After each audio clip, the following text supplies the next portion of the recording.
Parvardigor, duolarimizni qabul et. Ko'targan qo'llarimizni quruq qaytarma.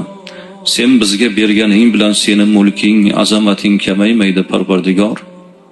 Sendan ko'p narsani so'ramaymiz. Faqat sendan sobit iymonni so'raymiz. O'zingga bo'lgan muhabbatni so'raymiz va bu muhabbatning badaliga sening ham muhabbatingni so'raymiz. Rasulullohga bo'lgan muhabbatni so'raymiz. Parvardigor, bu oyda qiladigan ibodatlarimizni qabul et. Duolarimizni ijobat ayla. Ramazonga qadar insonmiz, bandangmiz, qulingmiz. Gunoh qildik, xato qildik, isyon qildik, tug'yonga bordik. Parvardigor, o'zing kechirgin.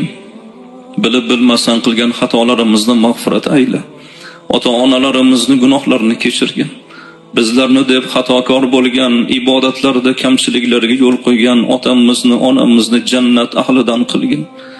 O'tgan bo'lsalar rahmat aylagin, hayot bo'lsalar umr bergin, iymon bergin. Kasbi korda, ishda, mehnatda yurgan yigitlarimizni ishlariga barakot bergin.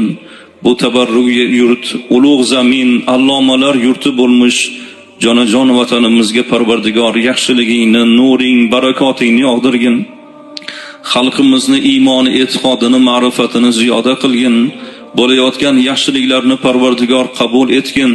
Bundan-da yaxshiliklar, fayzi barakot xalqimizni boshida saodatli damlarni ko'paytirib bergin. Parvardigor, xonadonlarimizni nuring, rahmating bilan ziynatlagin. Qalbimizni poklagin, vujudimizni poklagin. Ramazondan, onadan yangi tug'ilgandek gunohlarimizdan forig' bo'lib, oy yuzli mo'minlar bo'lib chiqishligimizni barchamizga nasib et.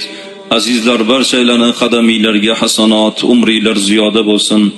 Allohumma solli ala Muhammad va ala alihi va sahbihi ajma'in bi rahmatika ya arhamar.